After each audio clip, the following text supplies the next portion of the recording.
Ավելի քան 2 ամիս անազատության մեջ գտնվող Շիրակի թեմի առաջնորդ Միքայել arczepiskopos Աջապայանը սեպտեմբերի 15-ին դատարանում նիստի ժամանակ շնորհակալություն հայտնեց վերջին 80 օրերի համար։ Ես այս 80 օրերի այնքան գիրք կարդացի, որքան չի կարդացի երևի վերջին 8 տարում։ Շնորհակալություն մեղադրող կողմին այդ հնարավորության համար։ Իշխանության զավթման կոչի համար մեղադրվող arczepiskopos-ը քաղաքական պատվեր է որակում իր անազատությունը։ Նպատակը ինձ վարկաբեկելն էր, ցույց տալու համար հասարակության լայն զանգվածներին, որ տեսեք այն հոգևորականը, որի դուք այսքան տարի հարգել եք, հանցագործ է։ Ընդամենը սովորական հանցագործ է։ Մեղադրանքի հիմքում նրա 1 տարվա վաղեմության հարցազրույցն է, որտեղ Շիրակի թեմի առաջնորդը խոսում էր հեղաշրջման անհրաժեշտության մասին, բայց Միքայել arczepiskopos Աջապայանը ընդգծում է, որ գլխավոր դատախազությունը 1 տարի առաջ այս հարցազրույցի մեջ հանցակազմ չի տեսել եւ քրեական գործ չի հարուցել։ Եթե ես փետրվարի 2-ին հանցանք եմ գործել եւ այդ մասին եւ բացահայտ եմ հանցանք գործել, բացահայտ եւ այդ մասին իմացել եմ միայն հունիսի 17-ին 2025 թվականին, այս ազգային անվտանգություն, ոստիկանություն, քննչական մարմին, բանտի դատվեն անգործության եւ անփոփոխության համար։ Շիրակի թեմի առաջնորդը պնդեց, որ կոչ չի արել իրեն մեղավոր չի ճանաչում, հետո հարց ուղղեց ներկաներին։ Արդյոք հեղաշրջման անհրաժեշտության մասին իր խոսքերից հետո որևէ մեկը գնացել եւ փորձել է զավթել իշխանությունը։ Գրանցվել է որևիցե մի դեպք, որ ասենք ոստիկանության մի սերժանտ Elner քարով խփել կառավարության շենքի ապակին ջարդել, բռնեին իրան ասել, ես ինչ ես անում, ասել, այս սրբազանը որ ասել է հեղաշրջում, այս է հեղաշրջում եմ անում։ Իր ձերբակալությունը, խուզարկությունը ու անձնական օրագրում կատարված գործողությունները որակեց խայտառակություն։ Քթները մտցրեցին օրագիր, այսինքն իմ մտքի մեջ, եւ այնտեղ բան չգտան։ Հետո պատմական մեջբերումներ անելով վստահեցրեց, որ ինքը չի վախենում կալանքից, բայց եւ ոչ ոք չի խուսափի Աստծո պատժից։ Ոչ ոք չի խուսափի։ Պիղատոսն է չխուսափեց։ Իսկ Հուդան հարավել ևս չխուսափեց, չխուսափեց։ Ուրեմն ինձ Աստծուց տրված իշխանության։ Ես դատապարտում եմ Մարգարյանից սկսած, վերջացած են բոլոր նրանցով, ովքեր դեռ իրենց մատը կթաթախեն իմ անմիղության մեջ եւ կփորձեն այդ անմիղության հաշվին կայանալ կամ տուն պահել։ Այդ տունը կքանդվի։ Դատախազության հիմնավորումն այն է, որ Շիրակի թեմի առաջնորդը իշխանությունը զավթելու միտքը կրկնել է մի քանի անգամ։ Դատականության ընթացքում հետազոտված յուրաքանչյուր ապացույց որ պատե օբյեկտիվության բարձր աստիճանի։ Այն հիմնված չէ որևէ անձանց հայտնած տեղեկությունների վրա եւ մեղադրանքի կողմը ներկայացված մեղադրանքը կառուցել է բացառապես թույլատրելի եւ վերաբերելի ապացույցների ամբողջության վրա։ Մեղավոր ճանաչվելու դեպքում Միքայել arczepiskopos Աջապայանին սպառնում է տուգանքից մինչև 5 տարվա ազատազրկում։ Օգոստոսի 15-ին մեկնարկած դատական նիստերում լսվել են 5 մեղադրական եւ պաշտպանական ճառերը։ Սեպտեմբերի 22-ին սպասվող նիստում պաշտպանական կողմի արձագանքներից հետո դատավորը որոշում կկայացնի։ Հրաչ Սահակյան, այսօր։ Ճաշեր, փանջար եղելներ, հացով պանիր, հաց կարակ, ջերմուր, ճաշ, թատար պորանի ու աբուր։ Ո՞րն ես ամենաշատը սիրում։ Թատար պորանի։ Գյումրու Գոհարմսուր մանկապարտեզում երեխաների թվարկած ճաշացանկը գրեթե չի տարբերվում մյուս նախադպրոցական հաստատությունների առօրյա ճաշացանկից, ինչը սակայն նախատեսվում է ենթարկել զգալի փոփոխությունների 2026 թվականից։ Առողջապահության նախարարության սահմանած նոր չափորոշիչներով Հայաստանի բոլոր մանկապարտեզներում անկախ պետական կամ մասնավոր լինելուց արգելվելու է սննդում ներառել կրեմային հրուշակեղեն, շոկոլադ, շոկոլադապատ արտադրանք, կարամել, պաղպաղակ եւ քաղցրացուցիչ պարունակող այլ արտադրանք։ Թեյը կոֆեին պարունակելու պատճառով նույնպես դուրս կմնա մենյուից։ Գյումրու հուսահարակաստ մանկապարտեզում եւս սպասվող փոփոխությունների նախնական պատկերին ծանոթ են։ Ես ինքս կողմ եմ որպես տնօրեն, որ ասենք առողջ ապրելակերպի նաև մտնում, թեպետ մենք մանկապարտեզներում միշտ կողմ ենք եղել դիետիկ սնունդին, առողջ սննդին։ Ու որոշ բաներ քչացվել է, որոշ բաներ իսպառհանվել է։ Հիմնականում ես ինչքանով որ ուսումնասիրեցի, քաղցրավենիքը, շաքարային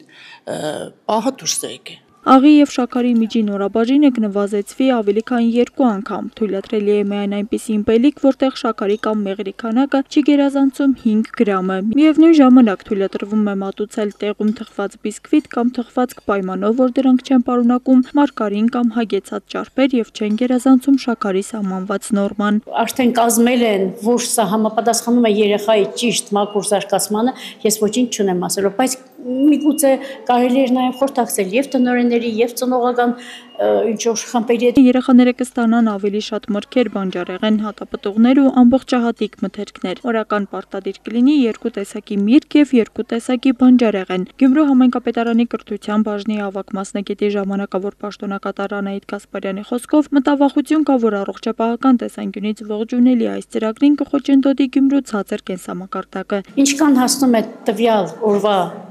սննդակարգի մեջ տեղավորվում են, բայց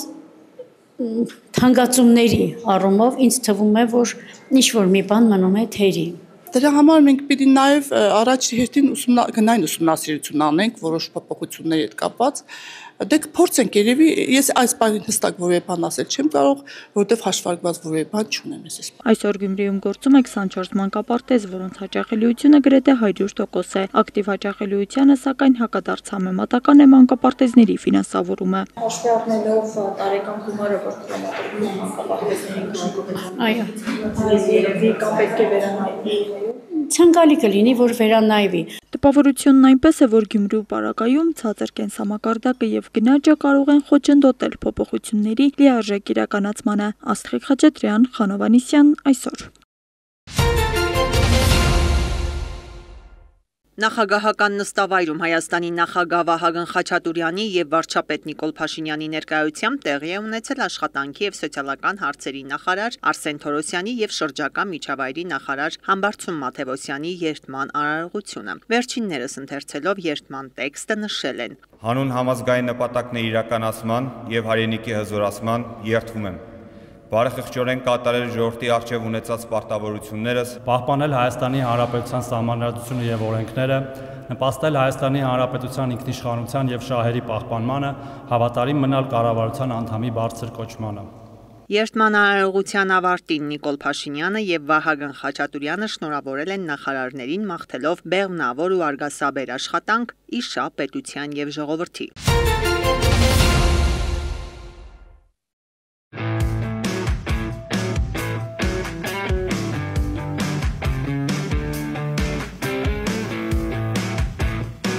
Տարին բարեբեր է Արարատյան հողի կարմրահյուտ բարիքն առատ դաշտատերերն իրենց սրտով բերք են հավաքում եւ շուկա հանում եւ մթերման հանձնում։ Էդգար Արմավիրի Եղեգնուտ գյուղից իր 4 հեկտար հողից արդեն 200 տոննա լոլիկ է հավաքել, սիրունատեսներին արգղերով վաճառել, բերքի ուղիղ կեսնել, տոմատի մածուկ արտադրող գործարանը մթերման բերել։ 10 պամիդոր ենք աճեցնում, դժգոչ ենք, բերում ենք, համբթերում ենք, նորմալ է, թե փողային մարդիկ ժամանակին տալիս են, գոհ ենք։ Օգոստոսի կեսից է ՄԱՊ ընկերությունը լոլիկի մթերման ստարտը տվել, օրական մոտ 100 տոննա բերք են ընդունում, հենց նույն օրն էլ թարմ վերամշակում, տարայավորում։ Մոտ 15,000 տարա ամեն օր արտադրվում է 1 կիլոգրամանոց որպես տոմատի մածուկ։ Արդեն մոտ 30 տարի անընդմեջ բացառապես տեղական լոլիկի հումքով իրենց արտադրանք տիրացնում են հայկական շուկայում, նաև արտահանում։ Միացյալ Նահանգները արտահանում են 99 թվականից։ Ոգևորությամբ պետք է ասեմ, որ մենք այնտեղ առաջատար դիրքերում ենք։ Ստաբիլ միշտ որակը կարողացել ենք ապահովել։ Արտահանում ենք նաև Ֆրանսիա, բայց արտահանումը ինքնին շատ ավելի խեղճ է, որովհետև բարձր ինքնարժեքը թույլ չէր տալիս այդքան վաճառել։ Վերջին տարիներին արձանագրվել է տոմատի մածուկի միջազգային գների անկում, հիմնականում պայմանավորված արդյունաբերական լոլիկի մեծ ծավալներով, մինչդեռ հայկական տոմատի մածուկի 1 կիլոգրամի ինքնարժեքը մոտ 450 դրամ է կազմում։ Մրցակցային անբարենպաստ դիրքը նվազեցնում է տեղական արտադրողի շահագրգռվածությունը շատ լոլիկ մթերել ու մածուկ արտադրել։ Պետական աջակցության նոր ծրագիրը, սակայն, այս տարվա համար նոր ակնկալիքներ է բերել օրակարգ։ Քանի որ տարին բերք առատ է ու լոլիկ աճեցնողներն էլ նախապես կառավարություն էին հասցրել իրենց մտահոգությունը, որ մոտ 7000 տոննայից ավելի բերք կարող է մնալ դաշտերում չիրացվել, պետությունն իրավիճակային լուծում է գտել։ Վերամշակող ընկերություններին առաջարկում են նախապես պլանավորած մթերման ծավալները վերանայել եւ 2000 տոննան գերազանցող յուրաքանչյուր կիլոգրամի դիմաց սուբսիդավորում ստանալ։ Պլանավորել էինք մոտ 2000 տոննա լոլիկ մթերեինք եւ 2000 տոննայի պայմանագիր ունեինք, բայց ծրագրից հետո մեծացրեցինք պայմանագրերը, դարձրեցինք 4500 տոննա։ Ծրագրի պայմաններից է, որ մթերվող լոլիկի գինը չպետք է ցածր լինի կիլոգրամի դիմաց 40 դրամից։ 200 տոննայից հետո ամեն կիլոգրամի համար մենք 10 դրամի չափով փոխհատուցում ենք տալիս եւ դրա արդյունքում ունենք անխոչնդոտ մեծ ծավալներով լոլիկի մթերում եւ եթե ամբողջ անցած տարի ընդամենը 15200 տոննա լոլիկ էր մթերվել, ապա մենք իմ կարծիքով մի քանի օր հետո արդեն այդ շեմը կանցնենք, իսկ լոլիկի մթերման համար դեռ բավականին ժամանակ կա, այսինքն դեռ հոկտեմբեր ամսին ենք մթերումներ ունենալու։ Պետության հետ գործակցել է եւ ֆերմերների խնդիրներ լուծում եւ հնարավորություն տալիս արտադրողներին բարելավել իրենց մրցակցային դիրքը ներսի եւ արտաքին շուկաներում ուղղություններն էլ դիվերսիֆիկացնել։ Այս աջակցություն ծրագրի շահառու փաստացի ոչ միայն մեր գյուղաբնակ քաղաքացիներն են, ովքեր իրենք կարողանալու են իրենց ամբողջ վերքը իրացնել, այլ նաեւ Հայաստանի Հանրապետությունը եւ բիզնեսները, որովհետեւ այդ 10 դրամ նրանց հնարավորություն է տալիս արտաքին շուկաներում ավելի ցածր գին առաջարկել միջնորդ ընկերությունների։ Հետևաբար նաև շատ ենք կարողանալու վաճառել, այսինքն այս ամբողջ շղթան ինքը այս եղանակով աշխատելու է եւ դա բոլորի համար ձեռք տվող է, այդ թվում նաև պետության համար, որովհետեւ շահույթներից նաև հարկեր են գոյանալու, որը գնալու է էլի պետական բյուջե։ Փոխհատուցումը կլինի մթերման սեզոնի ավարտին, երբ կհամադրվեն եւ իմի կբերվեն գործարանների ու մթերման ընթացքին հետևող բերքի ծավալների հաշիվը պահող մարզպետարանների աշխատակիցների ներկայացրած թվերը։ Իսրայելի վարչապետը չի բացառել Համասի ղեկավարների դեմ ուղղված հարվածների հնարավորությունը նաև այլ երկրների տարածքում։ Այն սկզբունքը, որ ահաբեկիչները չպետք է անձեռնմխելիություն ունենան, որտեղ էլ որ լինեն, ես չեմ սահմանել, նշել է Բենյամին Նեթանյահուն ԱՄՆ պետքարտուղարի հետ համատեղ մամուլի ասուլիսում։ Նեթանյահուի խոսքով Կատարում իրականացված հարձակման հիմնական արդյունքն ուղերձներ Իսրայելի բոլոր թշնամիներին։ Դուք կարող եք փախչել, բայց չեք կարող թաքնվել, շեշտել է Նեթանյահուն։ Մարկո Ռուբիոին հարց են ուղղել Միացյալ Նահանգների դաշնակիցների, մասնավորապես Մեծ Բրիտանիայի կողմից Պաղեստինի պետությունը ճանաչելու որոշման մասին։ Դա ըստ պետքարտուղարի մեծ մասամբ խորհրդանշական քայլ է, որն արվում է ներքին քաղաքական պատճառներով։ Ըստ Ռուբիոյի նման քայլերը Համասին ավելի համարձակ են դարձնում, ինչը խոչընդոտում է խաղաղությանը։ Սեպտեմբերի 9-ին Իսրայելը հարված էր հասցրել Կատարի մայրաքաղաքին, թիրախավորելով Համասի ղեկավարությանը, սպանելով շարժման 5 անդամի եւ Կատարի ներքին անվտանգության ուժերի 1 անդամի։ Իսրայել այցից առաջ Ռուբիոն հայտարարել էր, որ չնայած նախագահ Դոնալդ Թրամփը դժգոհ է Կատարին Իսրայելի հարվածից, սակայն դա չի փոխի հրեական պետության հետ հարաբերությունների բնույթը։ Արաբական եւ իսլամական երկրները Դոհայում արտակարգ գագաթնաժողով են հրավիրել իրենց աջակցությունը հայտնելու Կատարին իսրայելական հարվածներից հետո։ Գագաթնաժողովի բացմանը Կատարի էմիրն Իսրայելի հարվածները Դոհային որակել է վախկոտ եւ դավաճանական, շեշտելով, որ դրանք խոչընդոտում են Գազայում պատերազմի ավարտին ուղղված բանակցություններին։ Իրանի նախագահը հայտարարել է, որ արաբական եւ իսլամական պետությունները պետք է միասնականություն ցուցաբերեն Իսրայելի սպառնալիքների հանդեպ։ Իրաքի վարչապետն առաջարկել է ՆԱՏՕ-ի նման դաշինք ստեղծել արաբական եւ իսլամական երկրների համար։ Թուրքիայի նախագահն էլ կոչ է արել տնտեսական ճնշում գործադրել Իսրայելի վրա, պատասխանատվության ենթարկել իսրայելցի պաշտոնյաներին միջազգային իրավական մեխանիզմներին համապատասխան։ Եգիպտոսի նախագահն էլ շեշտել է, Իսրայելը պետք է հասկանա, որ անվտանգություն եւ ինքնիշխանություն ձեռք կբերի ոչ թե ուժով, այլ օրենքը եւ մյուս պետությունների ինքնիշխանությունը հարգելով։ Միևնույն ժամանակ իսրայելական հարվածներից Գազայի հատվածում շուրջ 40 նոր զոհ է գրանցվել։ Սովից մահացածների թիվն ավելացել է եւս 3-ով հասնելով 425-ի։ Իսրայելական ուժերը Գազայում ոչնչացրել են եւս մեկ բարձրահարկ շենք։ Ռմբակոծությունների պատճառով պաղեստինցիների տեղահանությունը շարունակվում է։ Ֆրանսիայի նախագահ Էմանուել Մակրոնը տեսահանդիպում է անցկացրել մի քանի ղեկավարների, այդ թվում Մեծ Բրիտանիայի վարչապետ Քիր Ստարմերի հետ Իսրայելի եւ Պաղեստինի միջև խնդիրը երկու պետության սկզբունքով լուծելու հարցի շուրջ։ Քննարկումները տեղի են ունեցել սեպտեմբերի 22-ին ՄԱԿ-ի գլխավոր ասամբլեայի շրջանակում բարձր մակարդակով նիստից առաջ, որտեղ Մեծ Բրիտանիան, Ֆրանսիան, Կանադան, Ավստրալիան եւ Բելգիան պետք է պաշտոնապես ճանաչեն Պաղեստինի պետությունը։ Վաշինգտոնը եւ Պեկինը Մադրիդում տեղի ունեցած բանակցությունների ընթացքում հասել են համաձայնության Միացյալ Նահանգներում TikTok սոցիալական հարթակն ամերիկյան կառավարման հանձնելու վերաբերյալ։ Միացյալ Նահանգները պահանջում է TikTok-ի չինական սեփականատեր ByteDance-ի ներդրումների դուրսբերում հարթակից, դա պատճառաբանելով ազգային անվտանգության մտահոգություններով։ ԱՄՆ ֆինանսների նախարար Սկոտ Բեսենտի խոսքով համաձայնագրի հետագա մանրամասները կորոշվեն Միացյալ Նահանգների եւ Չինաստանի ղեկավարների զրույցում սեպտեմբերի 19-ին։ Իր հերթին Դոնալդ Թրամփը հայտարարել է, որ չինական կողմի հետ առևտրային բանակցությունները շատ լավ են ընթացել։ Կրեմլի խոսնակը հայտարարել է, որ ՆԱՏՕ-ն կռվում է Ռուսաստանի դեմ Ուկրաինային տրամադրելով ուղղակի եւ անուղղակի օգնություն։ ՆԱՏՕ-ն դե ֆակտո ներգրավված է այս պատերազմում, հայտարարել է Դմիտրի Պեսկովը։ Պաշտոնյան նաեւ նշել է, որ Ռուսաստանի, Ուկրաինայի եւ Միացյալ Նահանգների մասնակցությամբ եռակողմ գագաթնաժողով կազմակերպելու գործում առաջընթաց չկա։ Ավելի վաղ Դոնալդ Թրամփը հայտարարել էր, որ Վլադիմիր Պուտինի եւ Վոլոդիմիր Զելենսկու միջև ատելությունն այնքան մեծ է, որ ինքը ստիպված կլինի մասնակցել նրանց բանակցություններին, որոնք տեղի կունենան շուտով։ Միևնույն ժամանակ Մեծ Բրիտանիայի արտգործնախարարություն է կանչվել Ռուսաստանի դեսպանը ՆԱՏՕ-ի օդային տարածքի աննախադեպ խախտման կապակցությամբ։ Ռուսական անօդաչուների կողմից Լեհաստանի օդային տարածքի խախտումից հետո Ռուսաստանի դեսպաններին կանչել եւ բողոք են հայտնել նաեւ Նիդերլանդները, Ֆրանսիան, Չեխիան, Շվեդիան եւ Կանադան։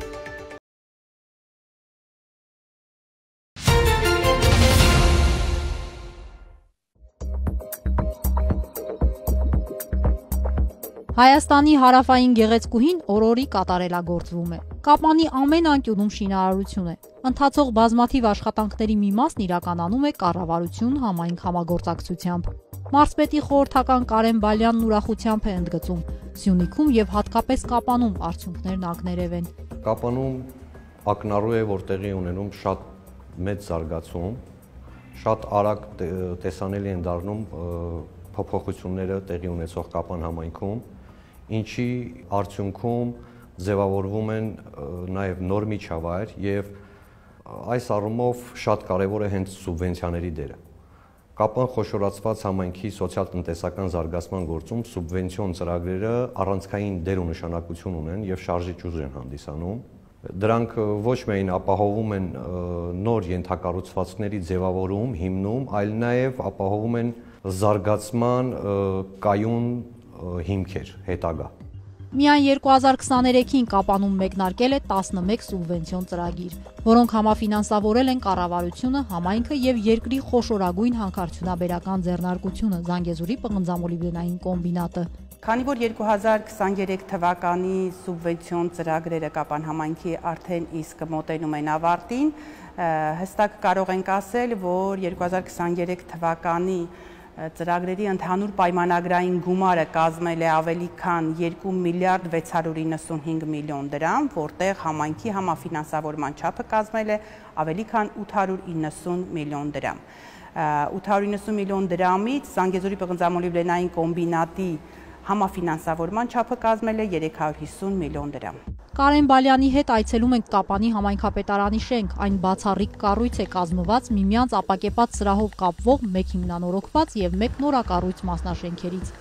Այստեղ օգտագործվող յուրաքանչյուր դետալ որակյալ է ու մանրակրկիտ ընտրված։ Շենքն ունենալու է ժամանակակից օդափոխության եւ ջեռուցման համակարգ։ Կապան խոշորացված համայնքում սուբվենցիոն ծրագրերով մի քանի հասարակական շենք է կառուցվել։ Ծրագրի արժեքը 966 միլիոն դրամ է, որից 60% մասնաբաժինը դա պետական մասնաբաժինն է, 40-ը համայնքային։ Ընդհանուր առմամբ իրականացվում է հին մասնաշենքի ուժեղացում, վերակառուցում, ամբողջական վերանորոգում եւ վերակառուցում եւ նոր մասնաշենքի կառուցում։ Հաջորդ կանգառը Բաղաբերդի նորակառույց մանկապարտեզն է։ Նախնական ուսումնական հաստատությունից հետո հասցնում ենք տեսնել քաղաքը շքեղացնող կամուրջները, որոնց շինավարտը օրերի հարց է։ Այցելում ենք նաև սուբվենցիոն ծրագրերի շրջանակում նորոգված բակեր։ Ծրագրի ընթացքում նախ ասեմ, որ ստուգումներ են իրականացվում, պարբերաբար լինում է նաև նախագծով ինչ-որ թերություններ, այդպիսի դեպքերում շտկվում են դրանք։ Մոնիտորինգի արդյունքում այդ ամենի վերաբերյալ տեղեկացումը նաև պատվիրատու կողմին համայնքին եւ ընթացքում ծրագրերը նաև ընթացս են բարելավում, այսպես ասեմ։ Արդյունքում այն ինչ տեսանք, կարծում եմ նորմալ էր, դուք ինքներդ նաև տեսաք, որ ունեինք բարեկարգված բակեր, սալարկված մայթեր։ Իմ կարծիքով ծրագիրը կարելի է համարել բարեխիղճ իրականացրած ծրագիր։ 2024-ի հաստատված սուբվենցիոն ծրագրերը 15-ն են։ Կառավարության համաֆինանսավորումը գերազանցում է 1 միլիարդ 370 միլիոն դրամը։ Պետք է նշել, որ սուբվենցիոն ծրագրերը միջև հաստատումը անցնում է երկար նախապատրաստական փուլ, քանի որ սկզբից համայնքը ծրագիրը ներկայացնում է, հետո ծրագիրը քննարկվում է տարբեր գերատեսչություններում, ներկայացվում է միջգերատեսչական հանձնաժողովի նիստում, վերջնական որոշումը կայացվում է նիստի ընթացքում, ներկայացվում է համայնքների ներկայացվում է արձանագրությունը, որի հիման վրա համայնքները արդեն գնումների մասին օրենքի համաձայն հայտարարում են մրցույթներ։ Նշեմ, որ 2024 թվականի համար համայնքը ներկայացրել էր ավելի քան 4 միլիարդ 399 միլիոն դրամի աշխատանքներ, որից ներկա պահին հաստատվել է 2 միլիարդ 246 միլիոն դրամի աշխատանքներ, որտեղ համայնքի համաֆինանսավորման չափը 870 միլիոն դրամ է, Զանգեզուրի պղնձամոլիբդենային կոմբինատի համաֆինանսավորման չափը 300 միլիոն դրամ։ Համայնքապետարանը 2025 թվականին ևս բազմաթիվ ծրագրեր է առաջարկել։ Այս պահին Կապան խոշորացված համայնքի համար հաստատված է 1 սուբվենցիոն ծրագիր, մի քանի ենթածրագրերով։ Ընդհանուր արժեքը 2 միլիարդ 226 միլիոն դրամ է, որի մոտ 55%-ը կազմում է կառավարության համաներդրումը։ Համայնքի համաֆինանսավորման 1 միլիարդը գերազանցող գումարի մոտ 45%-ն էլ կտրամադրի Զանգեզուրի պղնձամոլիբդենային կոմբինատը։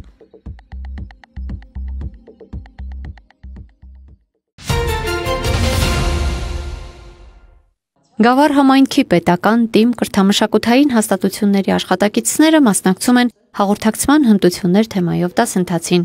Այն վարում է ռեպլիկ խոսքի վարպետության և հաղորդակցության դպրոցի հիմնադիր և մարզիչ Լիլիթ Թումանյանը։ Դասընթացն իրականացվում է Էթիկայի դպրոց բարեկիրթ սերնդի համար ծրագրի շրջանակում։ Հատկապես հիմա, երբ բոլորը սոցիալական ցանցերի մեջ ենք, ինքնադրսևորումը շատ կարևոր է մարդու առաջ խաղացման համար եւ որպես մասնագետ եւ որպես անձ։ Մենք շատերս հարցազրույցներ ենք տալիս, ռիլեր ենք տեսագրում, դրսևորվում ենք մեր սեփական բլոգների մեջ, շատերս սկսեցին զգալ դժվարություններ։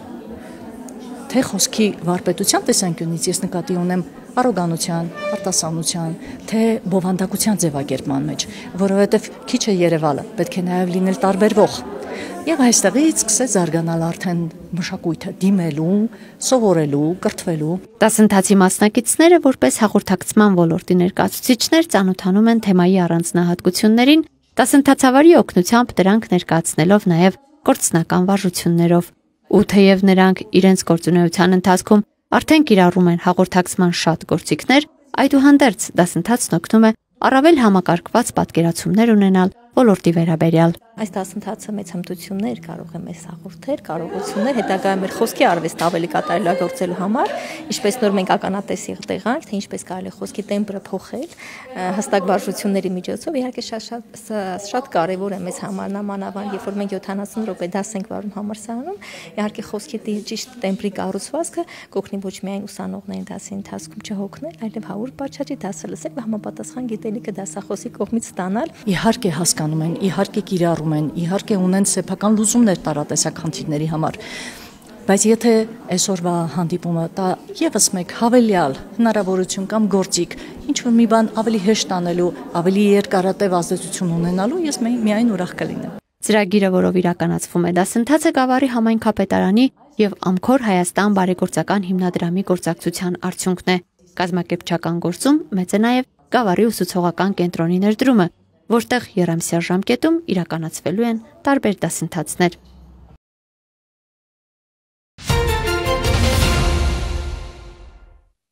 Սեպտեմբերի 12-ին ներքին գործերի նախարար Արփինե Սարգսյանը հանդիպել է քրեական ոստիկանության գլխավոր վարչության կիբերհանցագործությունների դեմ պայքարի վարչության անձնակազմի հետ, ներկային ներքին գործերի նախարարության եւ ոստիկանության ղեկավար կազմերը։ Քրեական ոստիկանության գլխավոր վարչության պետ, ոստիկանության պետի տեղակալ Վարդան Վարդանյանը ներկայացրել է ընթացիկ տարում հանրապետությունում արձանագրված կիբերհանցագործությունների պատկերն ու դրանց դեմ պայքարը։ Քրեական ոստիկանության կիբերհանցագործությունների դեմ պայքարի վարչության պետ Հայկ Մկրտչյանը ներկայացրել է ստորաբաժանման կատարած աշխատանքը։ Վարչության կողմից ստացված օպերատիվ տեղեկությունների հիման վրա բացահայտվել է հանցավոր 3 խումբ, որոնք կեղծ ներդրումային հարթակների միջոցով կատարում էին համակարգչային հափշտակություններ։ Քննչական մարմնի կողմից մեղադրանք է առաջադրվել 18 անձի։ Բացի այդ, արդեն իսկ վերականգնվել է պետությանը պատճառված մոտ 740 միլիոն դրամի վնաս։ Ուսումնասիրությունների, համացանցի բաց աղբյուրների եւ հեռահաղորդակցության հավելվածների մշտադիտարկման արդյունքում բացահայտվել է անձանց շրջանակ, որոնք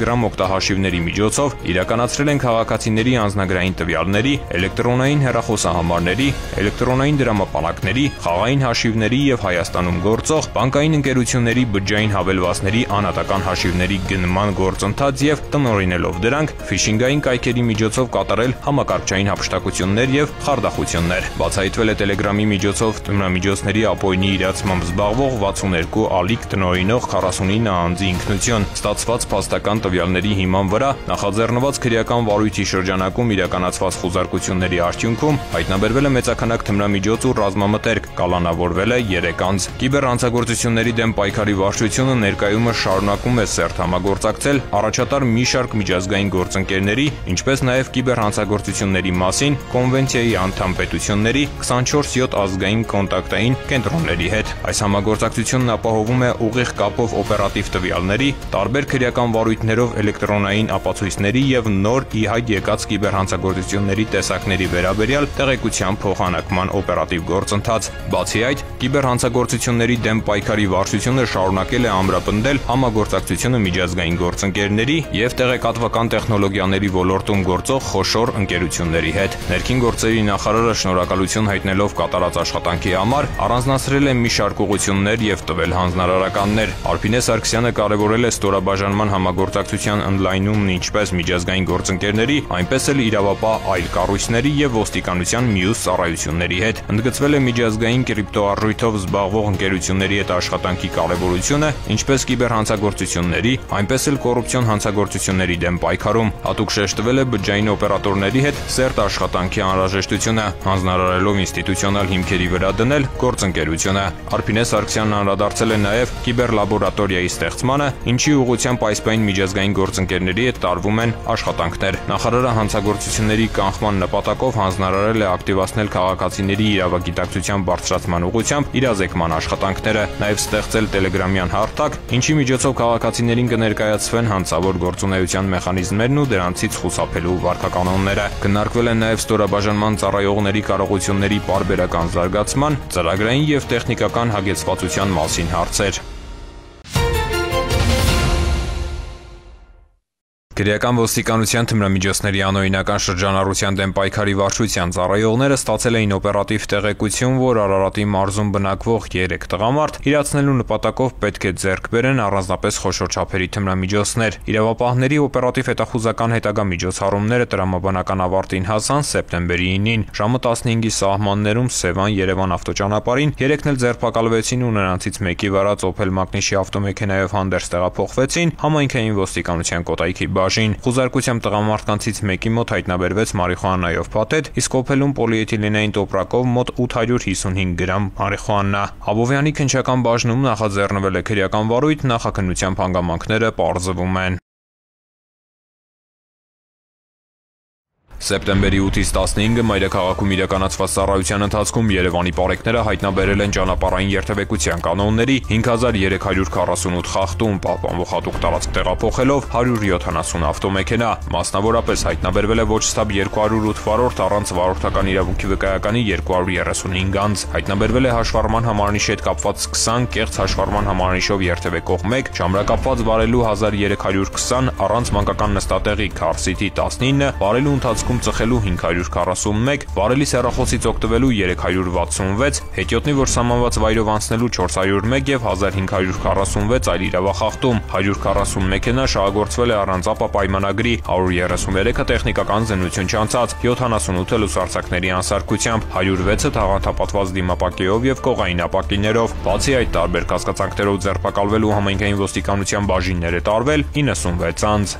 Նույն ժամանակահատվածում մարզերում պարեկները հայտնաբերել են ճանապարհային երթևեկության կանոնների 13334 խախտում, պահպանվող հատուկ տարածքներ տեղափոխելով 255 տրանսպորտային միջոց, հայտնաբերվել է ոչ ստաբ 239 վարորդ առանց վարորդական իրավունքի վկայականի 432, կեղծ վարորդական վկայականով երթևեկող 3 անձ, հայտնաբերվել է նաև հաշվառման համանիշի հետ կապված 55, չամրակապված վարելու 3612, առանց մանկական նստատեղի Քարսիթի 158, վարելու ընթացքում ծխելու 451, վարելիս հեռախոսից օգտագործից օգտվելու 631, հետիոտնի, որ սահմանված վայրով անցնելու 72, արագության գերազանցման 2109 եւ 3328 այլ իրավախախտում, 408 ավտոմեքենա շահագործվել է առանց ԱՊԱ պայմանագրի, 877-ը տեխնիկական զննություն չանցած, 740-ը լուսարձակների անսարքությամբ, այդ թվում 36 բեռնատար, 226-ը թաղանթապատված դիմապակիով եւ կողային ապակիներով։ Բացի այդ, տարբեր կասկածանքներով ձերբակալվելու համայնքային ոստիկանության տարածքային բաժիններ է տարվել 29 անձ։